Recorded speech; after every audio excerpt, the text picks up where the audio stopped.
आज जिस तरीके के आंकड़े सामने आए हैं ये पूरी तरीके से दर्शाते हैं कि भैया एक जाति विशेष को आप लाभ पहुंचाना चाह रहे हैं। जिस समीकरण की आप बात करते हैं, जिस समीकरण के सहारे आपने लंबे समय तक बिहार को बर्बाद करने का आपने काम किया, उसी समीकरण को आप बढ़ा चढ़ाकर आप दिखाना चाहते। इस तरीके से गाली गलौज करना, जिस तरीके की अभद्र भाषा का इस्तेमाल किया, ये दर्शाता है उनकी मानसिकता, उनकी लोजपा रामविलास के राष्ट्रीय अध्यक्ष चिराग पासवान आज ऑस्ट्रेलिया से पटना एयरपोर्ट पर पहुंचे और पटना एयरपोर्ट पर आते ही चिराग पासवान ने जातीय जनगणना को लेकर उन्होंने कहा कि यह स्क्रिप्टेड था और जदयू के विधायक गोपाल मंडल को लेकर चिराग पासवान सवाल किए। हालांकि बिहार में जातीय जनगणना रिपोर्ट को लेकर क्या कुछ कह रहे हैं चिराग पासवान, सबसे पहले आप पूरा वीडियो देखिए। तो सही बात है, बहुत जातियों की संख्या कम बताई गई। उस वक्त हम ऑस्ट्रेलिया में थे जिस दिन ये जातीय जनगणना के आंकड़े सार्वजनिक किए गए और हमने उस दिन भी इस ऐतराज को हमने दर्ज कराया था। पहली बात तो भैया ये जनगणना कैसे हुई किसी को नहीं पता जी, किसी को इस बात की जानकारी नहीं। आप अधिकांश लोगों से पूछ लीजिए राह चलते हुए, बल्कि मैं चाहूँगा कि आप लोग ये सर्वे कीजिए, मीडिया के साथ ही जाएं, कैमरा लेकर पूछें, आम जनता से पूछें कि क्या आपके घर कोई आया था, क्या आपसे पूछा गया था। भाई हम लोग भी राजनीतिक दल के हम लोग हिस्सा हैं, बड़ी संख्या में कार्यकर्ता हम लोग के साथ जुड़े हुए हैं।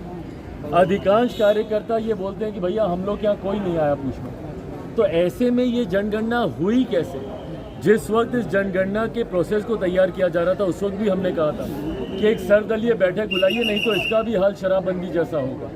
और उस सर्वदलीय बैठक में हर पार्टी का राय मशवरा लिया जाना चाहिए कि इस जनगणना को कैसे किया जाए ताकि सही आंकड़े सरकार के पास आए।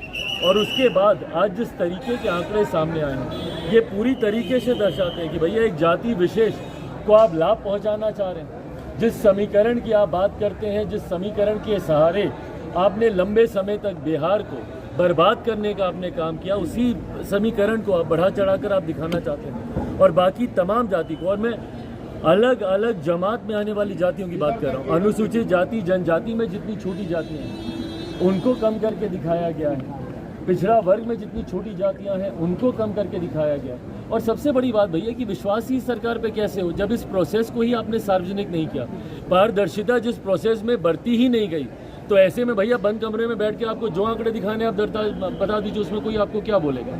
पर ये सही आंकड़े तो कम से कम नहीं है, इतना मैं विश्वास। चिराग जी आपके घर पे कोई सर्वे करने के लिए गया? करने में लगे हुए हैं चिराग जी। नीतीश कुमार अल्पसंख्यकों को एकजुट करने में लगे हुए हैं, लगातार वो बैठक कर रहे हैं। आज भी उन्होंने अपने आवास पर बैठक की है।